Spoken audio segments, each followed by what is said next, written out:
Hey y'all, it's Francina Simone, and this is a Vizio, solicited advice. So on Instagram, okay, long story short, I was on Facebook. I never go on Facebook. It was an accident. I was looking for recipes using an app that I used to log into Facebook. Anyways, I ended up in that trash hell site, and I ended up on a group that I used to be involved in. And a lot of people always post like they're looking for advice on situations on there. Usually the situations are a bit spicy. And I just found myself giving out solicited advice once again. So then I was in the mood for it. So I went on Instagram. I was like, hey, y'all want some advice from me? I'm a pretty objective person. I give out pretty decent advice. The only caveat with my advice is it's not easy shit. It's like, this is how you be a better person, and it's not going to be easy, but here you go. Work on it. Do it. Climb the mountain. It's worth it.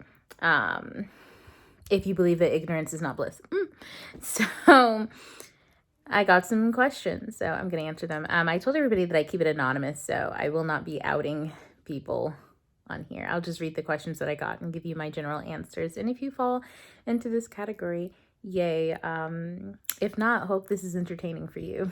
Nosy. I'm just kidding. Anyways, I was going to film this whole thing on my camera, but the mic was off. And then I was tired. I wasn't going to feel again. That's why I'm sitting in the comfort of my bed. I like to sit here when like I'm chilling in the evenings. And I was like, man, forget it. Let's just do this whole thing on my phone, because that's the kind of vibe that I have these days. I really don't even like to be pulling out my whole camera, because then I have to like put it on the computer, compress it, upload it. Like, it's too much work. So we're just jumping into this way.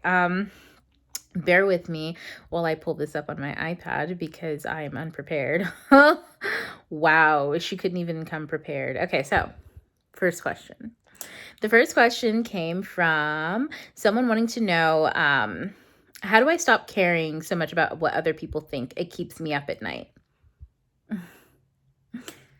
This is a hard question with a simple answer. Or I should say it's an easy question with a simple answer, but it's hard to get to.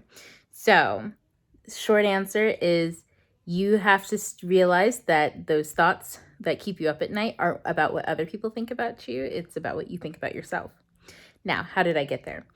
So first, one is you can never really know what other people think about you. Like, first of all, you're not the other person and you don't have their perspective. And if you did have their perspective, you wouldn't care if and whatever they thought about you, because you'd see how warped their own personal perspective is and how it's also based off of falsities, some truth, some lies, whatever have you. If you guaranteed, if you were able to really digest the perspectives of other people, you'd probably have less respect for them. And I don't mean that in like a negative way. I mean, you'd hold their opinions in less regard, because you realize that they're just another human being like you.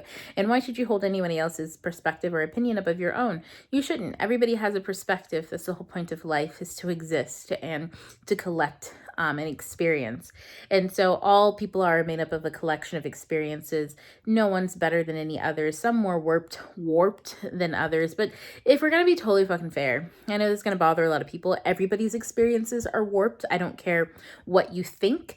It is warped. There's no such thing as good or bad. There's no such thing as whatever. Everything is fairly neutral. It's just the meaning that you put into it. Now, I just so happen to be a person who puts a lot of meaning into life and into peace and prosperity and all that kind of stuff. So anything that goes against that, I find is not my vibe, a bit trash. And I think that more things are in harmony and more harmonious when everything is peaceful and in prosperity and everybody kind of minds their own fucking business. Now, that being said, some people are all for destruction. Some people don't like things to look peaceful. So are they wrong? No, they just have a different perspective. And that perspective just does not settle with mine. So we can't be friends. We can't be together. And, don't want to meet me in the streets now. Anyways, my point is that we're all made up of these different perspectives, right? So that being said, you could never even know what someone thinks about you. Chances are, even if you ask them, they'd probably lie to you. Not because they don't want to hurt your feelings, but they're lying to you because most people lie to themselves on the daily. Most people can't even tell you how they feel about themselves, about what they eat for breakfast, about the job that they work at, about the choice in which subjects they study for school. Most people can't be honest with themselves because they don't spend enough time with themselves to even know how they feel about the basic shit that they do every day. Because if they did know how they felt about it, they probably wouldn't be living the lives that they live. Most people live very stifled lives because of that. So, all that being said, you don't know how other people feel or think. They don't even know how they feel or think. The thing that bothers you about what you think other people are thinking about you is because it resonates with you. If you think that someone thinks you're lazy or unattractive or not worth hanging out with, it's because you think those things about you. So how do you get rid of that so you can get some sleep at night is to start spending some more time with yourself and really start getting honest with yourself. If you think you're lazy, so fucking what? What's wrong with being lazy? Because you're not living up to society's standards? I'm sorry, capitalism is a slave system. I would rather be lazy in a capitalistic system than a good worker because I'm not trying to be a good slave. Making money for who? Mr. Bezos? He'd be taking too much of it already. But you get what I'm saying? Like, so what if somebody else finds you unattractive? So you should like you. And so what if you find yourself unattractive? You're not trying to date you. You don't walk around looking at yourself all the time. What only matters is if the other person who wants to commit and be in a committed relationship with you finds you attractive and honestly. Because if they're lying to themselves and they don't, that's going to cause problems down the line because then you're going to feel like they're being dishonest about things. So see what I'm saying here? You don't find yourself attractive, so you're not dating you. So step. No, but like at the end of the day, like you have to start realizing that you place way too much value in all of these external things that don't really matter whatsoever. They're not important. What someone may or may not think about you is not that important. Not even that important. It's not important at all.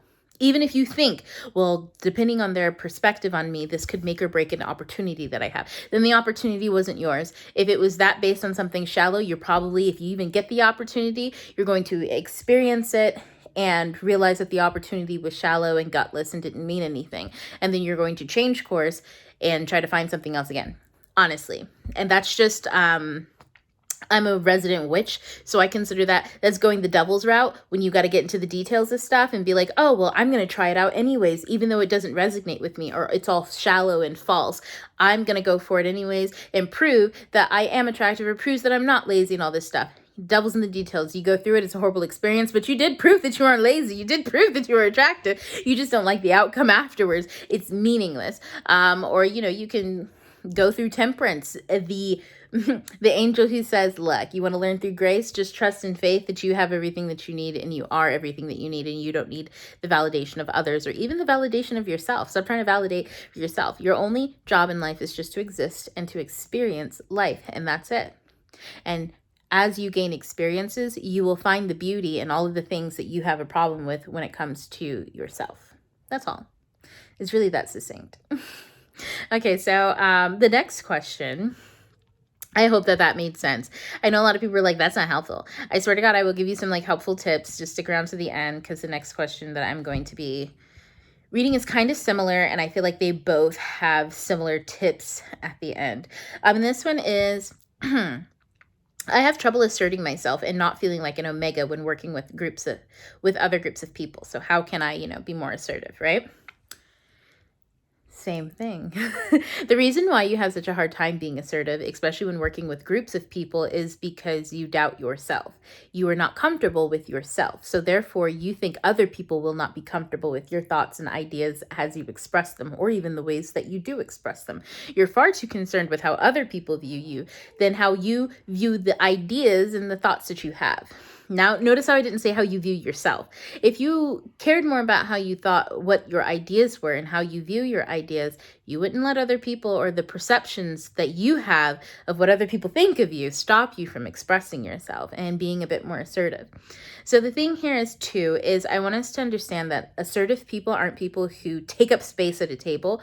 They're people who exist, and they exist fully in themselves. There's a difference. The first type of person who just takes up space at a table oftentimes takes up other people's space. They talk over other people. They interrupt others. They want everybody that's on the same page, but that page is the page that they have. They don't want everybody just to simply understand each other. They want everybody to understand them and their idea and to get on board. Now, somebody who is truly assertive and takes up space but is sound and is a joy to be around are people who are self-centered. Yes, they think only about themselves, but they also, and this is the important key, fundamentally understand that it's that other people should be thinking about themselves, and that we should exist to understand each other, not to dominate or to force the other person to see from our perspective. Understand my perspective, yes, but I never expect you to see my perspective. You can't. You're not me. You can't. You don't have the lived experiences that I do, just like I don't have the lived experiences that you do. So once you understand the difference between like the two types of assertive people, the person that you're probably looking to be is the second type of person, the person who wants everybody to be on the same page, but recognizes that that means that everybody else has pages, and we just need to come to an understanding so that all of our collective pages kind of, they meet up as best as they can. And what doesn't work, and we can be, cordial about it as best as we can, depending on what the differences are. But if this is something like a group project where you're working on something, you need to start recognizing that your ideas have value and your voice is worth something. It's worth whatever meaning you put in it, not what other people put into it, but what you put in it. And if your idea flops, it flops, whatever. There's no point for regret. There's no room for shame. There's no room for guilt or embarrassment. Like, leave those things at the door. You're better than that. And those ideas don't serve any purpose for you. They don't make you become a better person. Having shame, guilt, resentment, regret, being embarrassed about something, none of those things propel you to be better. We like to think that because our society, especially parents and people who teach children, try to teach them using those feelings, but that's just manipulation. They're trying to manipulate you into doing something else. They're not allowing you to express yourself and then learn from that expression and do something else. They're trying to hold some type of moral code over another person to manipulate them into doing and behaving the way that they expect. That's why those feelings don't really generate anything. That's why people still go around doing all sorts of shameful stuff, and they only express any type of embarrassment or shame or whatever have you when they've been caught. They usually don't express those things afterwards, or if they do, they just repress it. And then that repression becomes another act of selfishness, et cetera, et cetera, et cetera. The cycle continues. So there's no room for any of those feelings at the table. You are whole and you exist and you are perfect the way that you are. Your ideas are worth whatever you put behind them. If you don't like your idea, keep it to yourself. If you like an idea and you have a chance to stand up, and this is where I want to say that both of the questions kind of collide. Here's the challenging part. When you have the chance to speak up, speak up. That's the only way that it's going to change.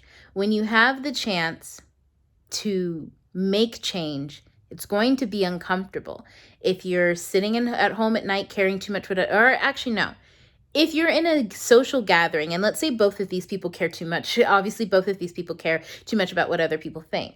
If you're in a group setting and you give an idea and someone chuckles, and you're like, oh man, I feel stupid. My idea is probably dumb, blah, blah, blah, blah. And then you go, never mind. I don't think that it was such a great idea. Maybe so-and-so's idea is better. Or you just don't say anything because you already think that these people are going to chuckle on you. That's the time to make change and to do the brave thing. The thing about change is it only occurs in moments of uncomfortability. If you are comfortable, it's like a blanket. If you're comfortable, you're not going to change anything. There's nothing to change. You're comfortable.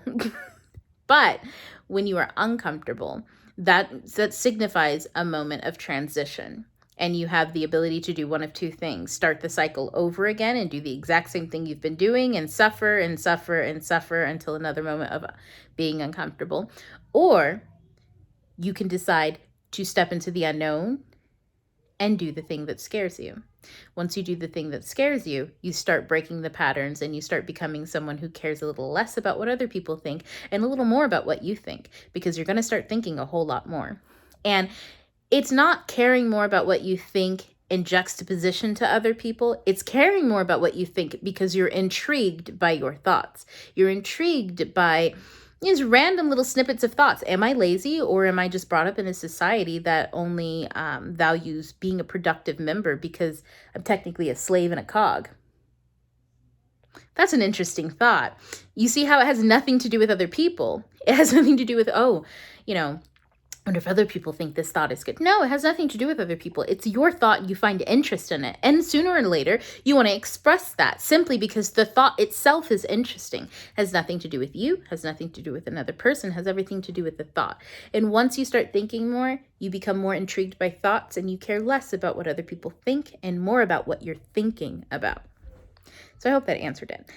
Before I go, I have tons more questions, so I'm just going to do other videos because this one's already a little long. But I just want to mention some things that I've been loving lately. I have none of the books with me. So one, Smash It is out in the world. I don't even have Smash It with me. Oh my God, I'm terrible. But Smash It is out in the world. Go and buy it. You can buy it anywhere books are. If you like generally me and my humor plus deep thoughts and nuanced opinions and thoughts on things, you'll enjoy the book. If nuance tends to go over your head or you're very dual thinker, everything is either right or wrong, or you need like a lot of moral codes, you're probably not going to like the book. You should buy it anyways, but you're not going to like it if you read it. It's going to go over your head and you're going to feel enraged by things because you're not thinking in a more expansive way. If you found that offensive, you probably should have, because that was kind of offensive. Apologies. But things that I've been loving lately. I've been reading a book, A Conspiracy of Stars by Olivia A. Cole. It's a science fiction. It's kind of like a cross between The 100, the CW TV show. Never read the books. And Avatar, the one with the blue people, James Cameron's version. It's like a cross between those two. Absolutely love it. And it's very diverse. The main character is Black. And I was surprised because I had never read a sci-fi and young adult with a Black main character. So, A+ storyline, A+, like everything. The world is just very fun, especially if you like more slow burn reads. If you're a plot pace, like everything has to be super fast and super whatever, pass. But if you like character-driven things, it's a go. Cucumber Quest. It's a graphic novel. Absolutely fucking love it. It's very subversive, but not in the way that it's subversive is marketable. Subversive in the way that if being subversive is your norm, is what you normally like, and so you no longer think of yourself as subversive, you're gonna love the Cucumber Quest. It's about a boy who's a rabbit and his sister, and he's supposed to be set on a hero's quest. He doesn't want to, and his sister does. And that's what the marketers are saying is super subversive about it, because it flips the hero's tale on its head. And I'm like, y'all are tired and old. Like, we've been flipping the hero's tale on its head. What are y'all talking about? But it's very satirical. It's hilarious. It's fun. It's a graphic novel, so the colors, the color palette is gorgeous. Speaking of color palettes, the Netflix show Hilda, absolutely fucking love it. I would totally put all of these thumbnails up here while I'm talking, but I am not going to even edit that far, so I will leave some links in the description, maybe, if I'm feeling generous. But Hilda, the color palette is beautiful. It reminds me a lot of Over the Wall. If you like that kind of storytelling where it's got like that slight unease feeling at the bottom of it, but it's very whimsical, you'll love Hilda. And Grand Army, y'all, that is like Euphoria meets Degrassi. I can't. Whereas Euphoria, everyone is always on the edge and you're like, dang, y'all be living that life. Can't relate. Grand Army pulls back in a lot of ways where, like everybody ain't on drugs consistently and constantly, but also with Degrassi, I felt like Degrassi lacked a lot of diversity. It was very diverse for its time, though. I do want to like mention that. But as far as now, Degrassi's a bit aged in that aspect. Grand Army, ooh, perfect. I absolutely loved it. I loved everything about it. Watch the first episode. If you love the first episode, you will love the rest of the show. I ate that in one sitting. But that's about it, guys. So leave a comment down below if you have any questions you want to ask. And if you don't want to ask because you want to stay anonymous, you can go ahead and hit me up in my DMs on Instagram. I stay on Instagram. Not really, but Ibby's there. Or my Patreon. Give a bitch $1 a month. Support me. And you can ask me any questions there all the time. I believe Patreon is the only app I have notifications on. I don't even have notifications on my mail. So if you ever want to reach me, it costs to have that kind of access. But nonetheless, hit me up on my Patreon. I'm a multidimensional being. Obviously, I'd be a witch. I do tarot readings on there sometimes. I do a lot of different stuff. So with all that being said, y'all, I'm going to get into the next questions in the next video. TT Wild's top for now. Until the next video. Bye.